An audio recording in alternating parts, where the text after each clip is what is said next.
एक जंगल में एक सूअर मम्मा और उसके 3 बच्चे रहते थे। बच्चे बहुत ही नटखट थे, पूरा दिन शरारतें ही करते रहते थे। उनके नाम थे पीकू, मीकू और चीकू। एक दिन सूअर मम्मा ने उन्हें अपने पास बुलाया और कहा, बच्चों, आज जो मैं तुम्हें बताने वाली हूँ वो जरा ध्यान से सुनना। अब तुम बड़े हो गए हो और तुम्हें आत्मनिर्भर बनना होगा। तभी सबसे छोटा चीकू बोला, मम्मा, ये आत्मनिर्भर क्या होता है? क्या कहना चाहती हैं आप? मुझे तो कुछ भी समझ में नहीं आया। अभी समझाती हूँ बेटा। हमारे जंगल का ये नियम है कि जब बच्चे थोड़े बड़े हो जाएं तो उन्हें अकेले रहना सीखना चाहिए। अब तुम लोगों को अकेले रहना सीखना होगा। भगवान ना करे कहीं मुझे कुछ हो गया तो तुम अपना जीवन तो अच्छे तरीके से जी सकोगे। इसलिए तुम्हें ये घर छोड़कर जाना पड़ेगा। अपना अपना घर बनाओ और अपने तरीके से रहना सीखो और आत्मनिर्भर बनो। तभी छोटा वाला चीकू बोला, मम्मा, ये तो बहुत मुश्किल है। मैं तो आपके बिना कभी बाहर भी नहीं गया। मैं आपके बिना कैसे रहूंगा? चीकू बेटा, ऐसा नहीं कहते। मुझे पता है तुम में आत्मविश्वास है और तुम ये कर सकते हो। कोशिश तो करके देखो। तभी मीकू बोला, ठीक है मम्मा, आप जैसा चाहती हैं वैसा ही होगा। हम लोग कल यहाँ से चले जाएंगे और अपनी जिंदगी अपने तरीके से शुरू करेंगे। तभी बड़ा वाला पीकू बोला, ठीक है मम्मा, आप जैसा चाहती हैं वैसा ही होगा। कल हम तीनों यहाँ से चले जाएंगे और अपनी नई जिंदगी शुरू करेंगे। अगले दिन तीनों बच्चे सुबह घर से जाने के लिए तैयार हुए। तो मामा सूअर ने समझाया, बेटा, अपना ध्यान रखना और कोई भी काम सोच समझ कर करना। समझदारी से काम लेना, जल्दबाजी में कुछ मत करना। जी मामा, आप चिंता मत कीजिए। हम सब कुछ सोच समझ कर करेंगे। ठीक है, अब हम चलते हैं। सदा खुश रहो मेरे बच्चों। जब भी मेरी याद आए तो मिलने आ जाना। तीनों बच्चे चले गए और मामा सुअर खड़ी खड़ी भगवान से प्रार्थना करती है, हे भगवान, मेरे बच्चों का ध्यान रखना। तीनों सुअर जंगल की तरफ चल पड़े और अपना घर बनाने के लिए एक अच्छी सी जगह ढूंढने लगे। चलते चलते वह एक तालाब के पास पहुंचे तो बड़ा भाई पीकू बोला, ये जगह बड़ी अच्छी है। मैं तो अपना घर यहीं बनाऊंगा, तालाब के पास। तभी मीकू बोला, हाँ भैया, जगह तो बड़ी अच्छी है। मैं भी यही सोच रहा हूँ कि अपना घर यहीं बना लूं, आपके घर के पास। अरे नहीं नहीं मीकू, तू अपना घर कहीं दूर बनाना, मेरे घर के पास मत बनाना। मैं तो यहाँ अकेला रहना चाहता हूँ, शांति से। सुबह से चलते चलते थक गए हैं, कुछ देर बैठकर आराम कर लें, फिर देखते हैं कहाँ और कैसा घर बनाना है। तीनों तालाब के पास हरी हरी घास पर बैठ जाते हैं तो छोटा भाई चीकू बोलता है, अरे भैया, क्या हम अलग अलग घर बनाकर रहेंगे? मुझे तो लगता था कि हम तीनों एक घर बनाकर एक साथ ही रहेंगे।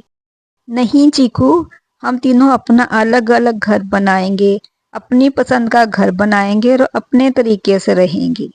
ठीक है भैया, मगर अच्छा हो कि अगर हम घर पास पास में ही बनाए ताकि जरूरत पड़ने पर एक दूसरे की मदद कर सकें। मीकू ने भी इस बात को सहमति दी कि तीनों घर पास पास में ही बनाएंगे। अब तीनों ने अपनी अपनी पसंद के हिसाब से अपना घर बनाना शुरू कर दिया। बड़ा भाई पीकू थोड़ा आलसी था। उसने सोचा, घास फूस का घर बनाऊंगा तो जल्दी बन जाएगा। उसने घर बनाने के लिए जंगल से सूखी घास इकट्ठी की। एक ही दिन में उसने अपना घर बनाकर तैयार कर लिया। चीकू, मीकू, देखो, मेरा घर तो बनकर तैयार भी हो गया। तुम लोग भी जरा जल्दी जल्दी हाथ चलाओ। मैं तो थक गया हूँ, जाकर घर में थोड़ी देर आराम कर लूं। मीकू ने जंगल से लकड़ियां इकट्ठी की और लकड़ी का घर बनाना शुरू कर दिया। उसने सोचा ये घर मजबूत भी होगा और देखने में भी अच्छा लगेगा। 2 दिन में मीकू का घर भी बनकर तैयार हो गया। वाह, कितना अच्छा घर बन गया मेरा तो। ये घर भैया के घर से तो मजबूत ही है।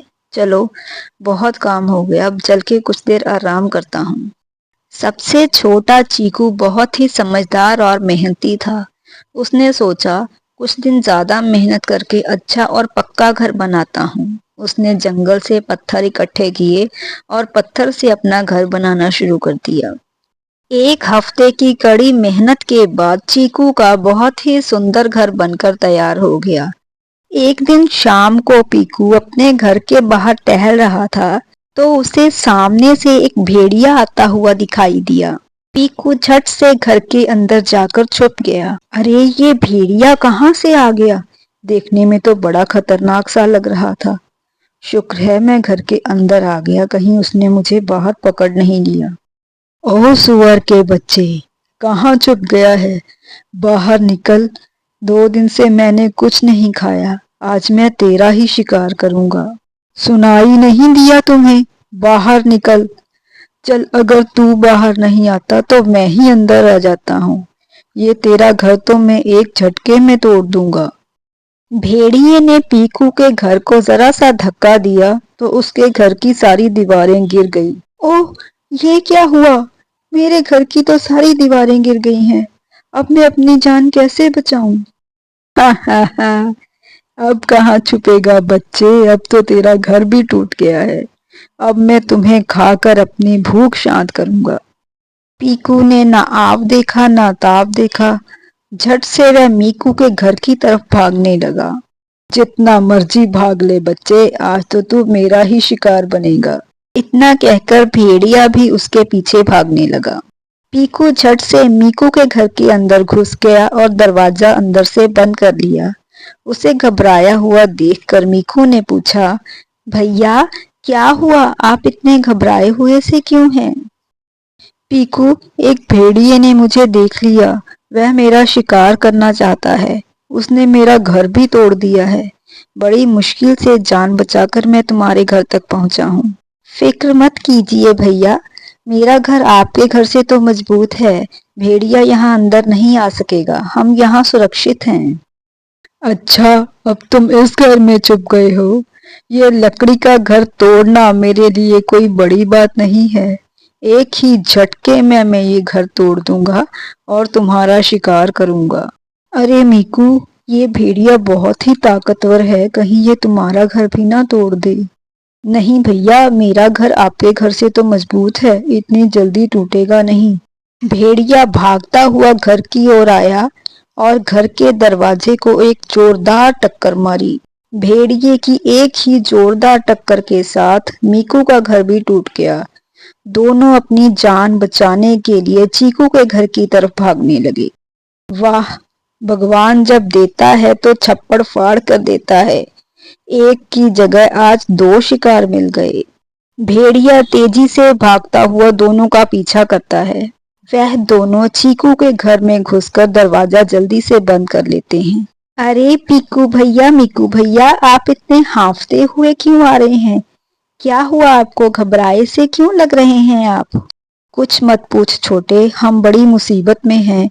एक खतरनाक भेड़िया हमारा पीछा कर रहा है, हमारा शिकार करना चाहता है। उसने हम दोनों के घर भी तोड़ दिए हैं। चीकू, हम बड़ी मुश्किल से जान बचाकर तुम्हारे घर तक पहुंचे हैं। चिंता मत कीजिए भैया, यहाँ हम सब सुरक्षित हैं। वह भेड़िया हमारा यहाँ कुछ नहीं बिगाड़ सकता। चीकू, वह तो बहुत ही खतरनाक है, मुझे तो अब बहुत डर लग रहा है। अरे कायरों की तरह छुपकर अंदर बैठ गए हो। अब देखना, अब मैं तुम तीनों का शिकार करूंगा। भेड़िया दूर से भागते हुए आया और उसने जोर से घर को टक्कर मारी, मगर ये क्या, घर तो इतना मजबूत था कि हिला भी नहीं और भेड़िए का तो सर ही चकराने लग गया। अरे, ये क्या हुआ? मेरा तो सर ही घूम गया। कोई बात नहीं बच्चों, छोड़ूंगा नहीं तुम्हें। कोई ना कोई रास्ता तो मिलेगा घर के अंदर आने का। फिर भेड़िया घर के चारों ओर घूम घूम कर अंदर जाने के लिए रास्ता ढूंढने लगा। फिर उसकी नजर ऊपर चिमनी पर पड़ी तो उसने चिमनी से ही अंदर जाने का सोचा। वह झट से घर की छत पर चढ़ गया और चिमनी में से उसने नीचे छलांग लगा दी। ठंड के कारण चीकू ने वहां आग लगाई हुई थी। जैसे ही भेड़िया आग में गिरा तो जलने लगा। और उसका काम वहीं तमाम हो गया। अरे वाह, हमें इस खूंखार भेड़िए से छुटकारा मिल गया और इसे इसकी करनी का फल भी मिल गया। चीकू, तुम सच में बहुत समझदार हो। तुम्हारे इस मजबूत घर की वजह से आज हमारी जान बची है और इस धूर्त भेड़िए से हमें हमेशा के लिए छुटकारा मिल गया है। छोटे, मुझे माफ कर दे। मैंने तुम्हारा बहुत मजाक उड़ाया था इस घर को लेकर कि कौन सा किला बना रहे हो जो इतने दिनों तक घर ही बनाए जा रहे हो। मगर तुम्हारे इस मजबूत घर की वजह से ही आज हमारी जान बची है। हम तुम्हारा ये एहसान कभी नहीं भूलेंगे।